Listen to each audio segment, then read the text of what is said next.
Welcome dear friends to this video lecture on Unit 7 of Education paper, Pedagogy, Andragogy and Assessment. I am giving in this video lecture the most basic ideas in this unit, almost covering all the subheadings and also some model questions which are very essential. I am sure if you go through all this, you will be able to understand any type of question in this unit. Let us straight away enter into the topic. It's the last minute, so I need to be very brief, giving very essential ideas, etc. Maybe later on we will give very detailed version of these units soon after this particular exam. God bless you abundantly. Dear aspirants, let us enter into the topic. So, what is in this part A? Pedagogy, pedagogical analysis, concept and stages, critical pedagogy, meaning, need and its implications in teacher education, organizing teaching, memory level, Herbartian model, understanding level, Morrison teaching model, reflective level, Becky and Hunt teaching model, concept of andragogy in education, meaning, principles, competencies of self-directed learning, theory of andragogy, Malcolm Knowles, the dynamic model of learner autonomy.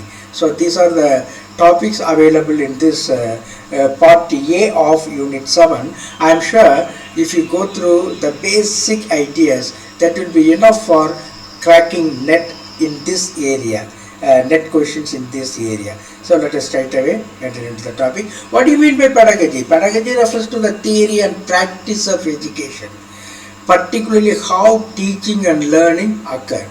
So, Karpittal Murai, pedagogy. Pedagogy focuses on the role of the teacher as the primary authority and facilitator of learning. This pedagogy emphasizes structured learning environments and direct instruction. It aims to ensure effective knowledge transmission and skill development. So, this pedagogy aims to ensure effective knowledge transmission and skill development. Pedagogical analysis. What is the concept and stages? Pedagogical analysis involves systematic examination and evaluation of teaching methods and learning experiences. It analyzes how different instructional strategies impact learning outcomes. It involves identifying learner needs, content objectives, and assessment methods. Stages in this include planning, implementation and evaluation of teaching practices. So pedagogy has got 3 stages, namely planning, implementation and evaluation of teaching practices. Now let us discuss on critical pedagogy. What do you mean by critical pedagogy? Critical pedagogy aims to empower learners to question societal norms, challenge inequalities and promote social justice. So critical pedagogy emphasizes dialogue, reflection and action to transform oppressive educational practices. So within the educational arena also there will be injustice, and so it emphasizes dialogue, reflection, action in order to transform this oppressive, this unjust educational practice in education. So that is critical pedagogy. Critical pedagogy encourages learners to become active participants in shaping their own education and society. It challenges, the critical pedagogy challenges traditional power structures and promotes inclusivity and equity, that is accepting everyone, not neglecting anyone, and then equal opportunities given to all the students. That is what this critical pedagogy means in education. What are the educational implications? It advocates for curriculum that addresses social issues and diverse perspectives. It promotes critical thinking, creativity and civic engagement among learners. It supports educators in fostering democratic classroom environments. Now let us discuss on organizing teaching. Memory level, Herbartian level, understanding level, Morrison teaching model, reflective level, Becky and Hunt teaching model. Herbartian model, memory level, it focuses on systematic presentation and repetition to facilitate a retention of knowledge. Retention means fixing the ideas in the mind for a longer time. Retention. ஞாபகம், நீண்ட கால ஞாபகம், தக்க வைத்துக் கொள்ளுது. அதாவது அறிவை தக்க வைத்துக் கொள்வது, retention of knowledge. It emphasizes the organization of content into clear structured units. What are the educational implications of this? It guides teachers in sequencing and reviewing content to enhance memory retention. Morrison teaching model, that is understanding level Morrison. So please don't forget, Morrison is connected with the understanding level of learning. It promotes this understanding level, promotes a deeper understanding. This Morrison teaching model promotes a deeper understanding through active engagement and meaningful learning experiences. This Morrison teaching model encourages inquiry-based learning and problem solving. It supports educators in designing activities that foster comprehension, that is understanding and application of concepts. Piggy and Hunt teaching model, reflective level. Reflective model, that is Piggy and Hunt teaching model, emphasizes critical reflection and metacognition to enhance learning outcomes. It focuses on self-assessment and goal setting. What are the educational implications? It encourages teachers to facilitate reflective practices and foster learner autonomy. Now let us discuss on Andragogy in education. What is the meaning, principles and competencies of self-directed learning? Andragogy refers to the theory and practice of teaching adults. What are the principles? Andragogy includes learner autonomy, readiness to learn, relevance of learning, orientation to problem solving. Competencies of self-directed learning. What are the competencies involved in self-directed learning? It involves skills like goal setting, self-assessment and seeking resources independently on their own. In other words, theory of Andragogy according to Malcolm Knowles. It emphasizes, that is theory of Andragogy emphasizes the importance of self-directed learning and personal experience in adult education. Theory of Andragogy advocates for collaborative and problem-solving approaches. It recognizes the role of motivation, readiness in adult learning. This theory of Andragogy recognizes the role of motivation and readiness in adult learning. Now let us discuss on the dynamic model of learner autonomy. Dynamic model views learner autonomy as a dynamic process involving self-regulation, motivation and reflection. Dynamic model of learner autonomy emphasizes the development of critical thinking skills and metacognitive strategies. This recognizes the role of context and social interaction in fostering learner autonomy. What are the educational implications? This dynamic model of learner autonomy guides educators in nurturing learners' ability to set goals, monitor progress and evaluate their learning. This supports the design of learning environments that promote independence and responsibility. This model, that is this dynamic learning model, dynamic model of learner encourages the development of lifelong learning skills and adaptive expertise. Let us ask some of the questions. What is the primary focus of pedagogy? Teaching methods, learning outcomes, student motivation, curriculum design. What is the correct answer? Teaching method. What is the primary focus of pedagogy? That is teaching methods. Pedagogy primarily concerns the methods and practices of teaching.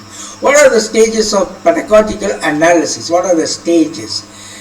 Is it preparation, presentation, evaluation, observation, interpretation, intervention, assessment, reflection, adjustment, diagnosis, prescription, implementation? So you have to keep this in mind. What are the stages of pedagogical analysis? That is diagnosis, the D part. First diagnosis, kurayarital first, then prescription and implement a prescription. What are the remedial measures? You just see prescription and implement. You are implementing. So diagnosis, prescription and implementation. Pedagogical analysis involves diagnosing issues, prescribing solutions and implementing strategies to enhance teaching effectiveness. These are the three steps of pedagogical analysis. Diagnosing means kurayari. First we see what are the problems, diagnosing issues, prescribing solutions and implementing strategies to enhance teaching effectiveness. Critical pedagogy emphasizes what? teacher-centered approaches, student-centered approaches, discipline-specific knowledge, cognitive development. Student-centered approaches. So critical pedagogy emphasizes critical student-centered approaches.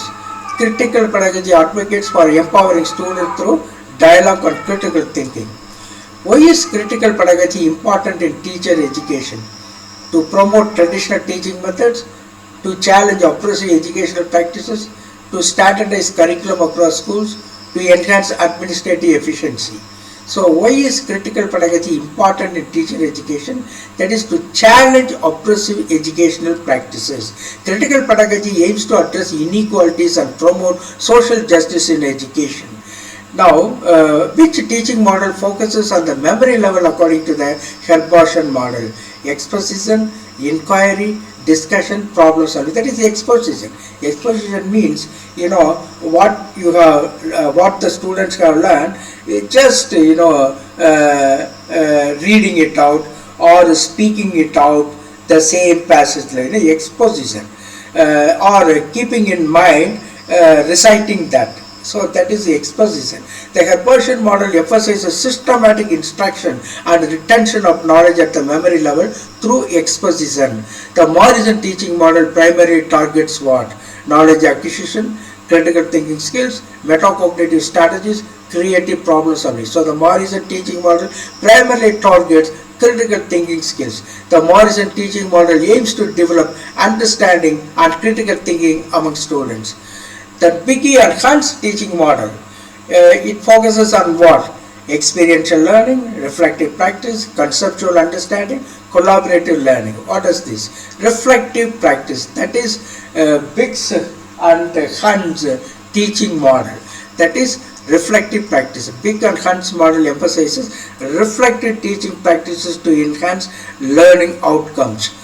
With regard to andragogy and self-directed learning, what question you can ask? What is the primary principle of andragogy according to Malcolm Knowles? That is teacher-directed learning, self-directed learning, cognitive development, behaviorism. That is, what is the primary principle of andragogy according to Malcolm Knowles? That is self-directed learning. Andragogy emphasizes the learner's autonomy, that is independence, and self-directedness in the learning process. Competencies of self-directed learning include what? Memorization and regurgitation, or collaboration and teamwork, passive listening, goal setting and self-assessment. Competencies of self-directed learning include goal setting and self-assessment, nothing else. Self-directed learning involves setting goals, self-assessment, and taking responsibility of one's learning. According to Knowles, adults learn best when they are passive recipients of information, when learning is teacher-centered, when learning is relevant to their lives. They follow when they follow a rigid curriculum. According to Knowles, adults learn best when learning is relevant to their lives. It should be meaningful. That is the idea here. So Knowles' theory emphasizes the importance of learning that is meaningful and applicable to adults' lives. With regard to the dynamic model of learner autonomy, what question you could ask? The dynamic model of learner autonomy highlights passive learning strategies, independent learning behaviors, teacher-directed goals, standardized assessment. The dynamic model of learning learner autonomy means independence only. Very easily we can find out. That is correct answer, independent learning behaviors. This model focuses on developing learners' ability to take initiative and control over the learning processes. Implications of the dynamic model of learner autonomy include what? That is enhanced critical thinking skills. That is very important. So implications of the dynamic model of learner autonomy include enhanced critical thinking skills. Learner autonomy encourages critical thinking and problem solving skills among students. Why is reflective practice important in teaching? Why is reflective practice important in teaching? It is because to enhance teacher self-awareness and growth. Reflective practice helps teachers improve their effectiveness by critically evaluating their teaching method and making necessary adjustment. So that is That is the reason why reflective practice important in teaching. That is, reflective practice helps teachers improve their effectiveness by critically evaluating their teaching methods and making necessary adjustments. How does andragogy differ from pedagogy? Very simple it is. Andragogy focuses on adult learners while pedagogy focuses on children. Keep this in mind because often they will be asking this one. Andragogy focuses on adult learners while pedagogy focuses on children. Andragogy is the theory of adult learning, whereas pedagogy is focused on the education of children. In what ways does critical pedagogy challenge traditional educational practices? In what ways does critical pedagogy challenge traditional educational practices? By questioning power structures and promoting equity. What is the question here? Critical pedagogy. Critical pedagogy means nothing but challenging the existing injustices in education. That is, critical pedagogy advocates for social justice and challenges hierarchical educational practices. So, by questioning power structure, promoting equity. That is the correct answer. Critical pedagogy means is that. Now we go for part B. In part B, what are the topics available here in this unit? Assessment, meaning, nature, perspectives, assessment for learning, assessment for, I think 3 times it is given, simply assessment of learning, types of assessment, placement, formative, diagnostic, summative, relations between objectives and outcomes, assessment of cognitive, Anderson, Krathal, he has said it, affective, that is Krathal, and psychomotor domains, always the way of learning. So these people have spoken about this assessment of cognitive, affective and psychomotor domains. These are the authors or experts who have spoken about this. So let us just give some theoretical base on this. What is the meaning of assessment, or what is the nature of assessment? Assessment refers to the process of gathering information about student learning to make informed educational decisions. So assessment refers to the process of gathering information about the student learning to make informed educational decisions. Then assessment involves collecting data, interpreting results and using findings to improve teaching and learning. It's an evaluation, nothing but evaluation. What are the perspectives? Assessment for learning, also known as formative assessment. It focuses on improving learning during the instructional process. Feedback is the key component to guide students in improving their understanding and skills. So while the course is going on, this formative assessment is done. Quarterly, weekly, of area, all these tests come under this formative assessment. It helps both the teacher as well as the students. Assessment of learning, another one, summative assessment. This also assessment learning, summative assessment. What does this mean? Summative assessment evaluates student learning at the end of an instructional unit or period. For example, annual examination or public examination or university examination at the end of the year. It summarizes students' achievement levels and may be used for grading and accountability. Now, assessment as learning. How assessment becomes learning itself. This perspective emphasizes students' active engagement in assessing their own learning progress and understanding, promoting metacognition and self-regulation. Very interesting. How assessment becomes learning itself. This perspective, namely assessment as learning, emphasizes students' active engagement in assessing their own learning progress and understanding, promoting metacognition and self-regulation. Metacognition is nothing but thinking about oneself, thinking about their own thinking, in other words, thinking about one's own thinking process. That is called metacognition. What are the types of assessment? Placement assessment. It determines students' initial level of knowledge or skills to appropriately place them in courses or programs. Placement, எங்க அவங்களை கொண்டு போய் வைக்கிறது, மார்க்கெல்லாம் எடுத்த பின்னால evaluate பண்ண பின்னால் placement assessment, then formative assessment, ongoing assessments used to throughout teaching to provide feedback to both teachers and students, aiding in instructional adjustment. That's how I explained to you. Diagnostic assessment, it identifies students' strengths and weaknesses at the beginning of a course to tailor instruction, that is to suit the educational aspects according to the needs of the student, to tailor instruction according to the level of the student. Diagnostic assessment. Then summative assessment, it evaluates student learning outcomes at the end of a course or instructional unit, often in the form of exams, projects or portfolios. Already I explained to you. Now relations between objectives and outcomes, how objectives are related to the outcome at the end of the course. Objectives in the beginning, outcomes at the end of the course. Are they aligned with each other? That is the idea here. Objectives outline what students are expected to learn, specifying desired learning outcomes. Outcomes are the observable or measurable results of student learning. Assessment should align with objectives to effectively measure whether students have achieved the intended outcomes, I mean pre-planned outcomes. Assessment of cognitive domains according to Anderson-Gradal. Anderson-Gradal's taxonomy categorizes cognitive learning into 6 levels from lower order thinking skills. That is, a lower order thinking skill means memory, remembering, understanding, these two things. Remembering, understanding, lower order thinking.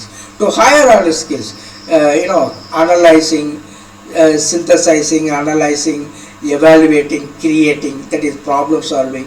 These are all higher order skills.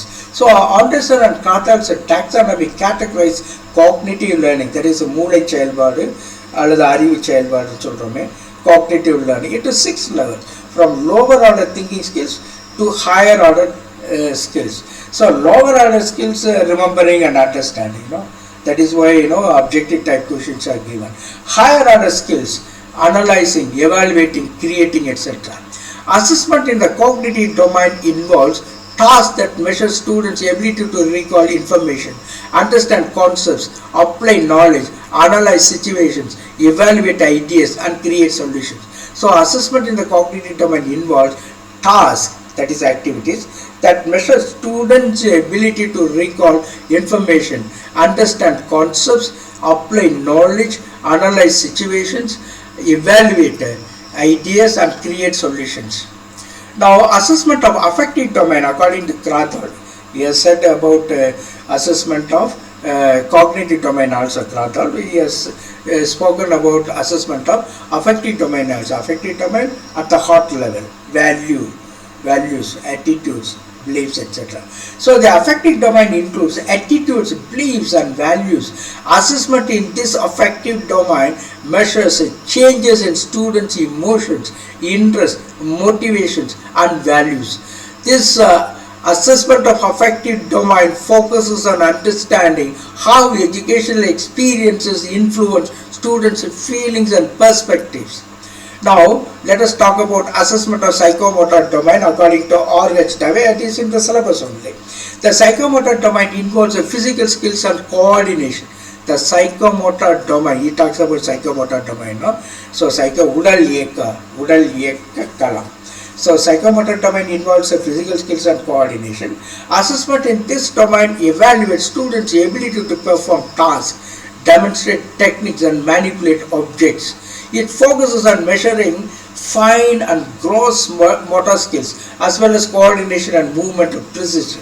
It focuses on measuring fine and gross motor skills. உடல் இயக்கத்தில் அந்த கூறுகள் ரொம்ப அதில் இருக்கக்கூடிய அந்த correctors, துல்லியமான அந்த உடல் இயக்க திறன்கள். It focuses on measuring fine and gross motor skills as well as coordination and movement precision. What are the educational implications? Effective teaching. Assessment informs instructional planning and helps educators adapt teaching strategies to meet the students' needs.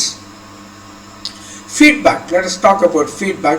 Timely and specific feedback from assessments enhances learning by guiding students' understanding and improvement. So timely and specific feedback from assessment enhances learning by guiding students' understanding and improvement. Curriculum design, aligning assessments with learning objectives ensures that curriculum goals are met and student progress is accurately measured. So that is the thing. The student motivation, assessments that recognize diverse learning styles and abilities can enhance student motivation and engagement. And also it is helpful for accountability. Summative assessments provide data for accountability purposes, ensuring educational standards are met. So some of the questions we can ask: what is the purpose of assessment in education? To rank students based on their performance, to improve teaching strategies, to identify learning gaps, all of the above. So what is the question? What is the purpose of assessment in education? That is all of the above. All of the above: to improve teaching strategies, to rank the students based on their performance, to identify learning gaps in knowledge. So all of the above is the correct answer. Assessment serves multiple purposes, including improving teaching, providing feedback, and understanding student progress. Differentiate between assessment for learning and assessment for learning and assessment of learning. Is a play of words, like assessment for learning and assessment of learning. What is the difference? How will you differentiate these two? Assessment for learning focuses on ongoing feedback, while assessment of learning measures achievement. Let us not worried about these alternatives. Straight away we go for the lack of clarity. Differentiation between assessment for learning, assessment of learning lies in what? Assessment for learning focuses on ongoing feedback, while assessment of learning measures achievement. I hope you understood this, no? Assessment for learning focuses on ongoing feedback, while assessment of learning measures achievement. So the assessment for learning supports ongoing improvement. Assessment for learning supports ongoing improvement, while assessment of learning evaluates final achievement. Kindly see the difference. It may be asked in the paper also. How does assessment impact student motivation? How does assessment impact student motivation? It enhances intrinsic motivation. That's very important here. How does assessment impact student motivation? Suppose someone gets 80%. Of course, it is intrinsic motivation for the student to do the best in life, to come out, with the flying colors, or to have some noble ideals in life. So it enhances intrinsic motivation. Effective assessment can motivate students by providing clear goals and feedback. What is the primary goal of diagnostic assessment? What is the primary goal of diagnostic assessment? To assign grades, to identify students' strengths and weaknesses, to measure final achievement, to evaluate teaching effectiveness. To identify students' strengths and weaknesses. Diagnostic assessments, diagnostic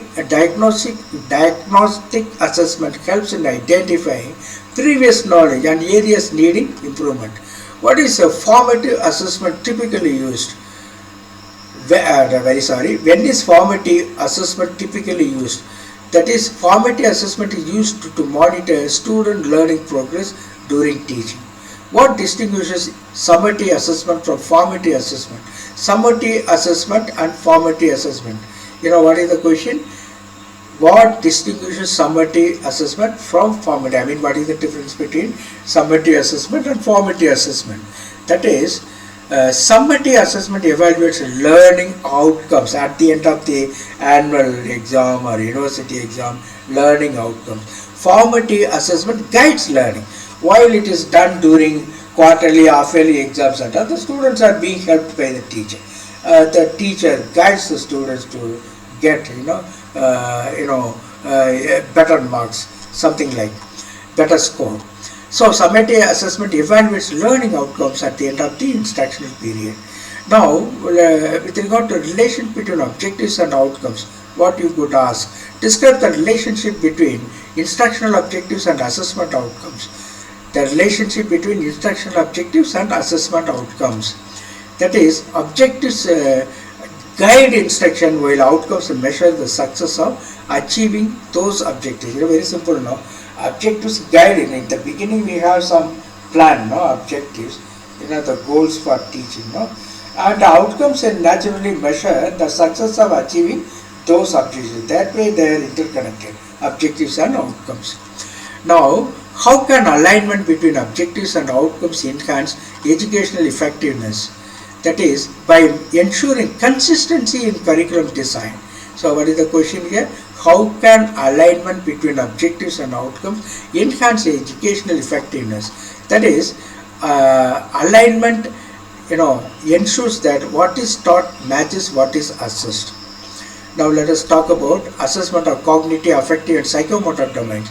According to Anderson and Gradal's taxonomy, what characterizes the highest level of cognitive learning? That is creating or problem solving. Creating involves putting elements together to form a coherent or functional whole. How does assessment differ between the cognitive and affective domains? That is, cognitive assessment evaluates thinking. Affective assessment evaluates attitudes and values. Very simple it is. Cognitive assessment evaluates mental processes, while affective assessment evaluates emotional and attitudinal aspects. So, part C. What are the topics here? Assessment and pedagogy of education, feedback devices, meaning type criteria, guidance as a feedback device, assessment of portfolios. In B.Ed, I think we are having reflective journal, field engagement using rubrics, competency-based evaluation, assessment of teacher-prepared ICT resources. So, assessment is crucial in education to measure student learning and guide instructional decisions. What are the types? Into the formative and summative assessment. I think we are repeating. I am very sorry that I think again it has come. Already we have gone through that. Very sorry that it has come. Now, assessment of portfolios. What do you mean by portfolios? That's something new. Portfolios are collections of student work that demonstrate learning over time. Whatever students have done, they keep it as a record. Their personal ideas, their reflections based on what they have done is there in portfolio. There is a portfolio record in B.Ed college. So the portfolios are collections of student work that demonstrate learning over time. The whole year or all 2 years. It includes articles, reflections and assessments of progress. It assesses both process, how students work, and product, final outcomes. So how students have worked. The metacognition also is involved here. How they have gone through all the courses and what is their evaluation about themselves, all these things. So the process and product, that is what you call portfolio. Portfolios assess both process, how students work, and product, final outcomes of the students. It promotes a deeper learning and reflection. It encourages students to take ownership of their learning. It provides a comprehensive view of student progress. It supports authentic assessment practices. Then reflective journal. What do you mean by reflective journal? A journal where students record their thoughts, reflections and experiences. A journal where students record their thoughts, reflections and experience. It is used to document learning processes, insights and personal growth. It is like writing a diary, keeping the diary of the daily activities and all. That is more or less like that, reflective journal. But a reflective journal in education. It can be structured or unstructured depending on educational goals. Right? What are the educational implications? It develops metacognitive skills, fosters critical thinking and self-awareness. It supports continuous improvement and goal setting. It enhances communication and expression of ideas. Then field engagement using rubrics. What do you mean by rubrics? It is in the syllabus. We have to understand the meaning of rubric. Rubrics is a set of rules and regulations. In a simple meaning we can give. Rubrics are scoring tools that outline criteria for evaluating student work. Here it's a technical term, scoring tools. Rubrics are scoring tools that outline criteria for evaluating student work. It is used in various contexts, including field work, practical experiences. It provides transparency in assessment expectations. It guides students in self-assessment and goal setting. It supports formative assessment. It practices during field engagement.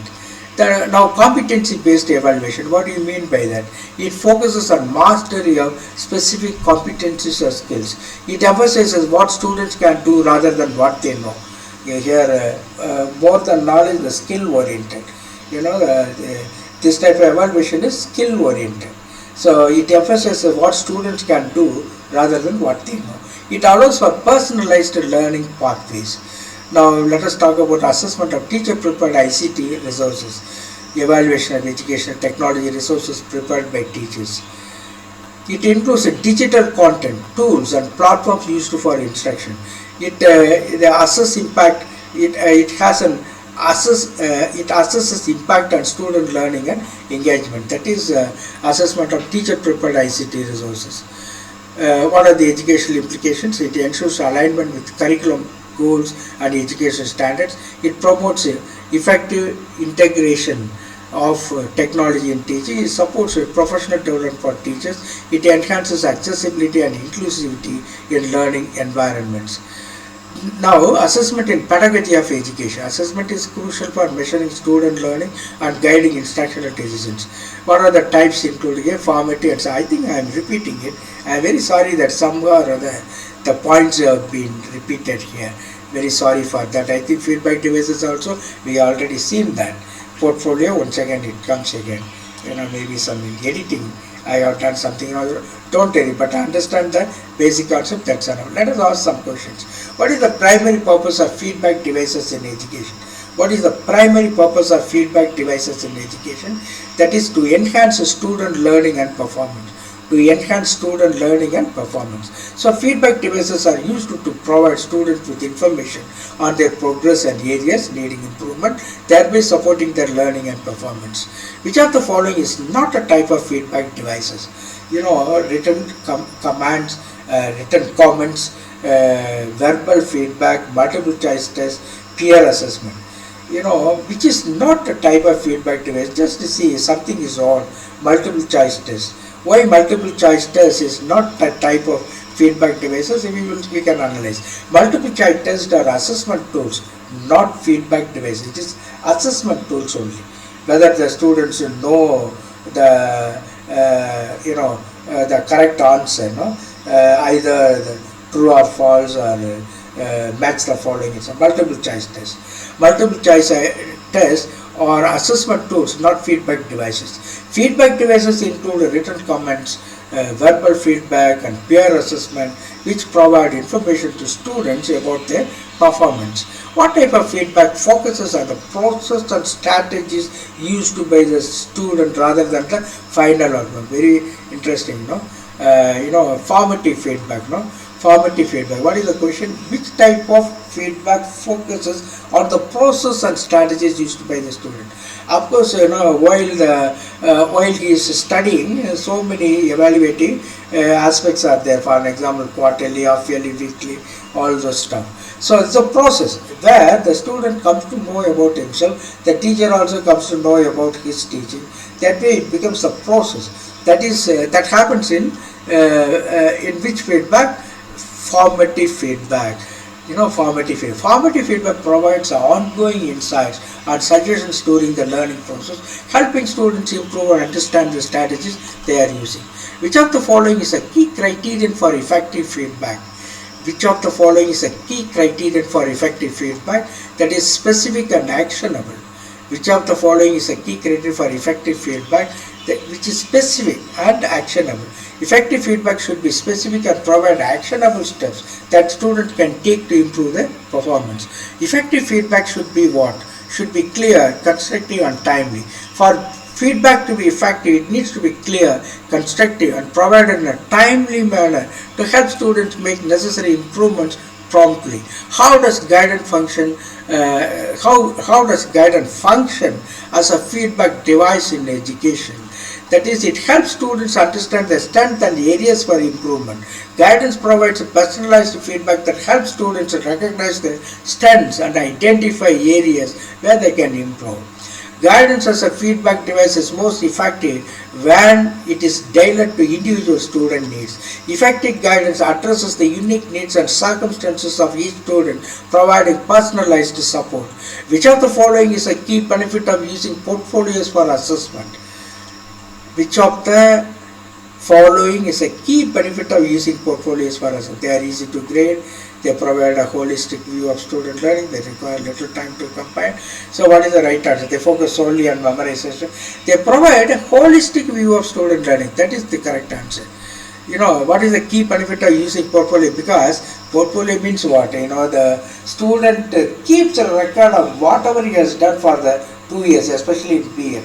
When we ask the B.Ed student to write portfolio, he is supposed to reflect on whatever he has done for the last 2 years, and then he has to reflect on his own work, whether he is satisfied with the work, whether he has to go a long way, whether he has done wonderfully well.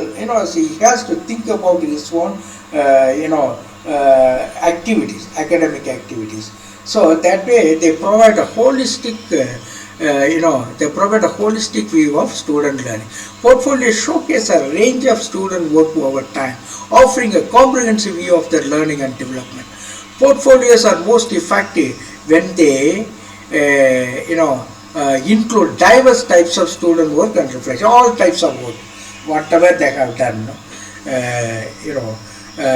Audiovisual aids, their theoretical classes, theory classes, and their field work, everything. It includes diverse types of student work and reflection. A well-rounded portfolio should include various types of work and student reflection to give a complete picture of their learning journey. What is the primary purpose of a reflective journal in education? That is to encourage students to reflect on their own learning experiences. That is, what is the primary purpose of a reflective journal? Like writing a diary, reflective journal in education. That is to encourage students to reflect on their own learning experiences. Reflective journals help students think critically about their learning processes and experiences, fostering deeper understanding and growth. Now, which is not a characteristic of an effective reflective journal? Focused on rote memorization. That is not part of it. It is not a characteristic of an effective. Very word reflection means deep thinking. So memory is a very basic thing. So that way, this focused on rote memorization doesn't come there. Reflective journal should encourage personal reflection, analysis, and continuous progress rather than focusing on memorization. Rubrics used for assessing field engagement should be how? Specific and aligned with the learning outcomes. That is the rule. Rubrics means a set of rules, we can say, or a criterion for evaluation. So, how it should be. Specific and aligned with the learning outcomes. Objectives should be aligned with outcomes. Effective rubrics are detailed and clearly aligned with the intended learning outcomes, providing clear criteria for assessment. Which of the following is a benefit of using rubrics for field engagement assessment? Consistent and transparent evaluation. Which of the following is a benefit of using rubrics for field engagement assessment? That is consistent and transparent evaluation. Rubrics provide a clear and consistent framework for evaluation, making the assessment process more transparent and fair, because there is a a set of rules. So naturally it will be more transparent and fair. Competency-based evaluation focuses on mastery of specific skills and knowledge. Already we have seen that. So competency-based evaluation assesses whether students have mastered the necessary skills and knowledge regardless of time spent or class performance. Which is not a characteristic of competency-based evaluation among the four: flexible learning speed, learning pace, emphasis on mastery, time-bound assessments, personalized learning paths. So, which is not a characteristic of competency-based evaluation. Time-bound assessment should not be there, because competency means it should be flexible also. You cannot think of time-bound programs. because it is related to the creativity skills. So the competency based evaluation allows students to progress at their own pace until they achieve mastery without being restricted by time bound assessments. What is the key criterion for assessing teacher prepared ICT resources? What is the key criterion for assessing teacher prepared ICT resources? Relevance to the curriculum, that is the idea here. ICT resources should be assessed based on the relevance and alignment with the curriculum, ensuring they support the intended learning objectives. Effective ICT resources prepared by teachers should be what? Should be how? Interactive and engaging. Good ICT resources should be interactive and engaging, making learning more dynamic and effective for students. Which of the following feedback types is immediate and occurs during the learning process? That is formative feedback. While the course is going on, formative evaluation is done. We already explained to you. Reflective journals are particularly useful for what? Reflective formative assessment and personal growth. Reflective journals support formative assessment by helping students reflect on their own learning and personal development. Now, part D. That is the last part. What are the topics which we are going to deal here? Assessment and Andragogy of education, interaction analysis, Flanders interaction analysis, Galloway system of interaction analysis, recording of classroom events, construction and interpretation of interaction material, that is Holloway's, that is Galloway's system of interaction. There comes this interaction material, etc. Criteria for teacher evaluation. Product, process and presage criteria, very important one. Very simple, nothing, all seem to be very difficult concepts but if you just go through the meanings, nothing, it is like peeled onions,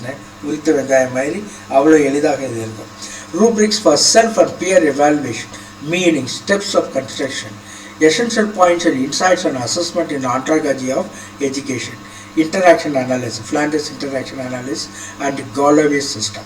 Now let us talk about this. Flanders interaction analysis.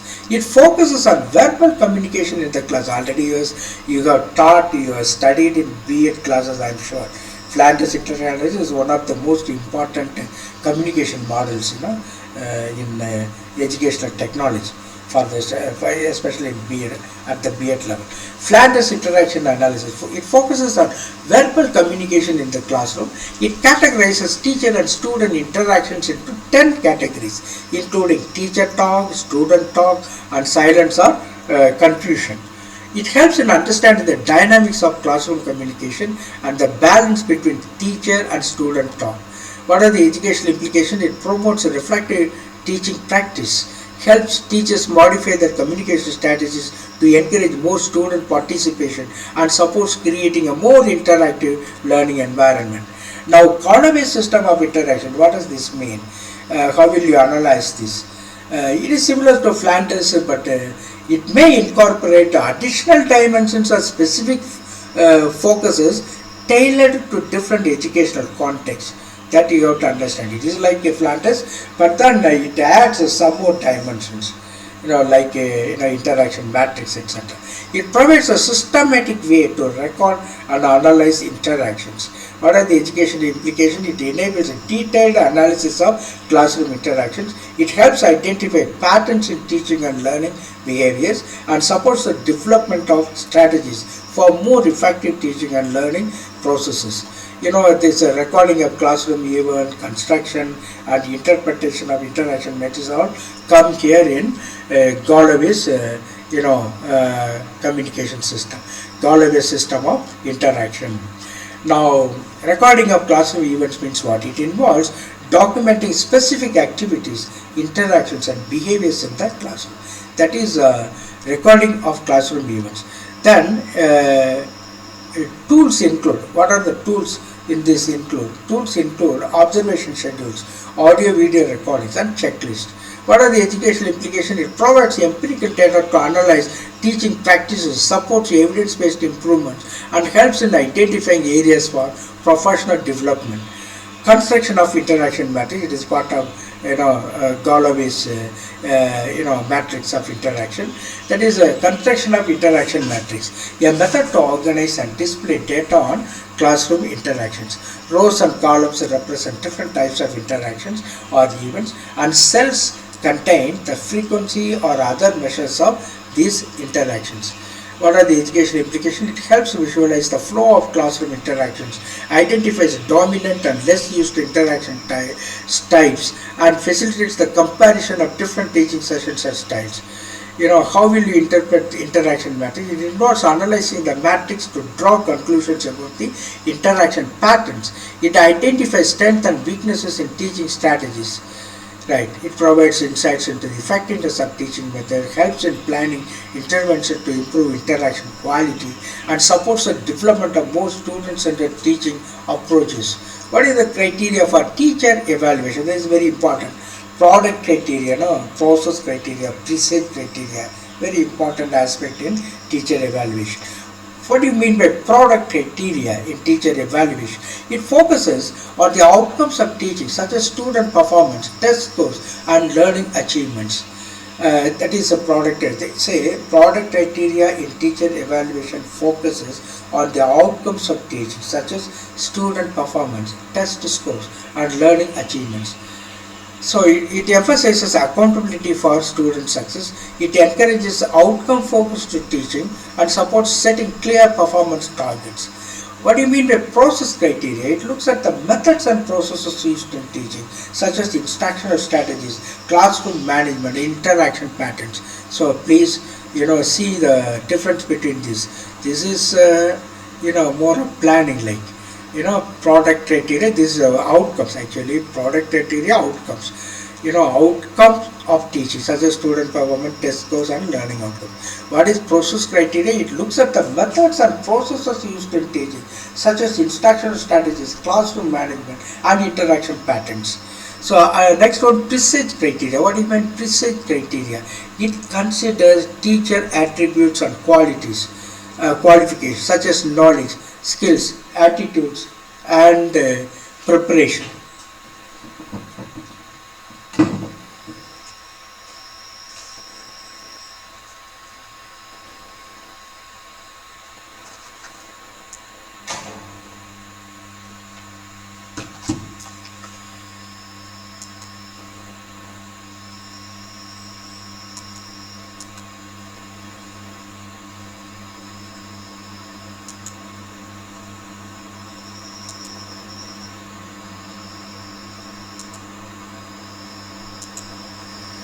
Presage criteria. It considers teacher attributes and qualities such as knowledge, skills, attitudes, and preparation.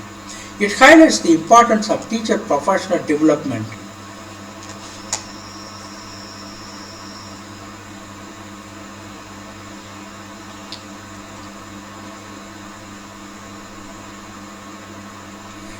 There was a power cut, very sorry that sometimes it happens. So it highlights what is presage criteria. It talks about the qualifications of the teacher, right. Then rubrics for self and peer evaluation. What is the meaning for of the words? Rubrics for self and peer evaluation. Rubrics are scoring guides used to assess performance based on a set of criteria and standards. Already we have said that. What are the steps of construction? Define the purpose. Determines what the rubric is intended to assess. Determine what the rubric is intended to assess. Specific skills, overall performance, etc. So, defining the purpose first. Next one.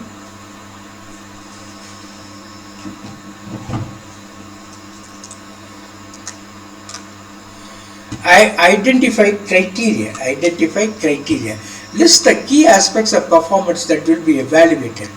Develop performance level. Describe different levels of performance for each criterion. Excellent, good, fair, poor, etc.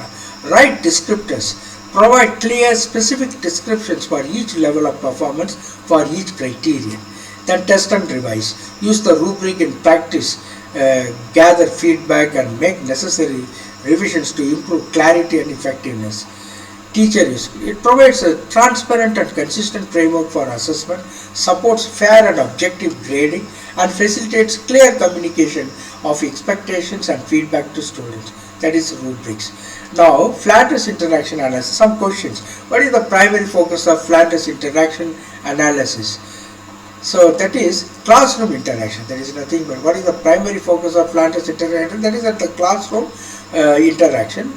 how the teacher and student interact, and when the teacher is silent. All these things. Some 10 categories are there. Flanders interaction analysis is a system used to categorize the types and amounts of teacher and student interactions in the classroom.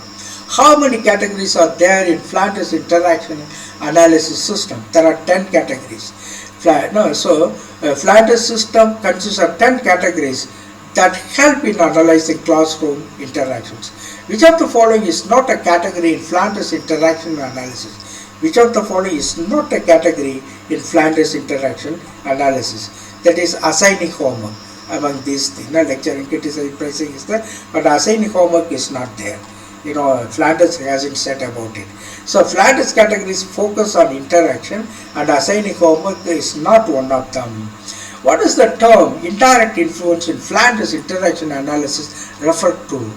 Indirect influence, that is teacher encourage, teacher encourage the student, accept that is indirectly it helps the students, indirect influence. So teacher encouragement and acceptance. So indirect influence includes behaviors where the teacher accepts, clarifies or praises student ideas. Which category of Flanders interaction analysis includes teacher lecturing? That is, teacher lecturing is a form of direct influence in classroom. Straight away he speaks, students listen to him, they get some benefit out of that. So teacher lecturing is a form of direct influence in classroom interaction. What is the primary aim of Galloway system of interaction analysis? What is the primary aim of Galloway system of interaction analysis? That is analyzing classroom events.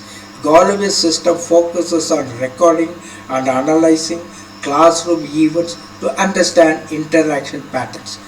Galloway system of interaction analysis primarily records which of the following? Galloway system of interaction analysis primarily records which of the following? That is classroom events. Already we have said it. It is designed to record and analyze what happens in the classroom. Which aspect is not typically included in Galloway's interaction analysis among the four? Teacher questions, student responses, lesson objectives, classroom management. Here in Galloway's interaction analysis, lesson objectives will not come. Lesson objectives, it is like general objectives, specific objectives as we write in the lesson plans. No, not that term. Here interaction, we are talking about interaction here. So Galloway system focuses more on interaction rather than predetermined objectives.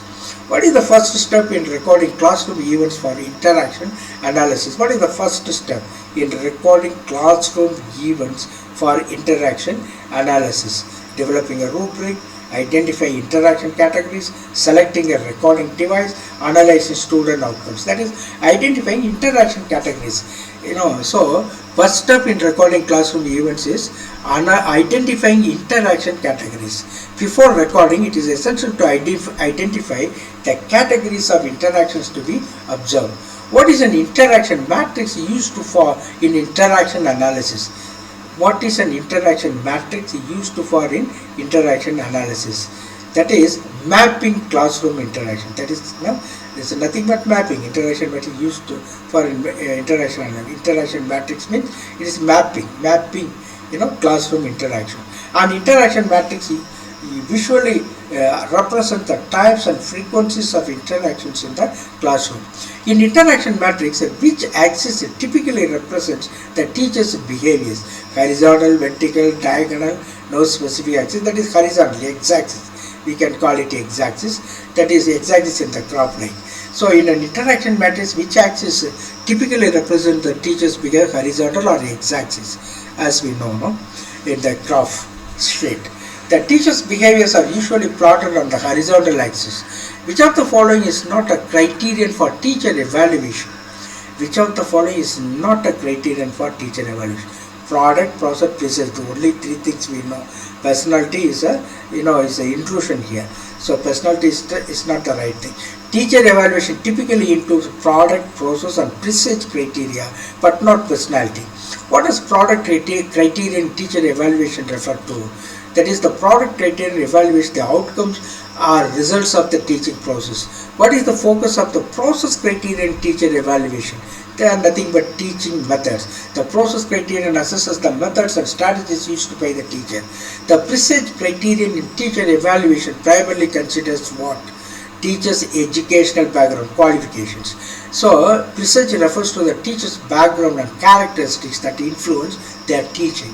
What is the primary purpose of using rubrics in evaluation? Rubrics is a set of rules like the criteria. It is providing structured feedback. What is the primary purpose of using rubrics in evaluation? That is providing structured feedback. Rubrics are used to give detailed and structured feedback to students. Which of the following is a step in constructing a rubric?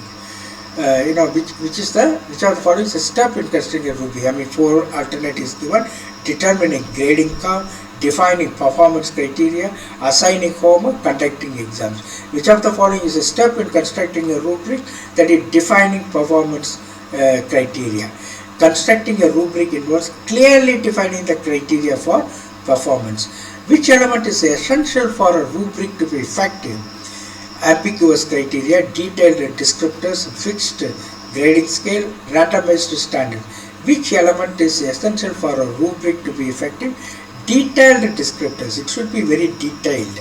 Detailed descriptors help in clearly understanding the expectations and standards. What does Flanders category silence or confusion signify in interaction analysis? That is lack of interaction. We are silent. Silence, the teacher is silent. The student doesn't know what to do. The lack of interaction. That is silence. Is a negative, in fact. This category captures moments when there is no clear interaction or understanding. How do presage criteria differ from process criteria in teacher evaluation? That is, teacher background versus teaching method. Teacher background is presage, presage criteria, process criteria methods. Right? So teacher background versus teaching methods, that is the difference. Presage criteria focus on the teacher's background, while process criteria look at the methods used. Thank you very much, dear friends. God bless you abundantly. Let us meet in other video lectures as early as possible, before morning perhaps. I try my best to finish it by 10 o'clock tomorrow morning. God bless you abundantly. Please, subscribe, if you like this material. I am sure it will be of great help to you to crack NET questions, especially in this area, if you go through all this. Thank you very much.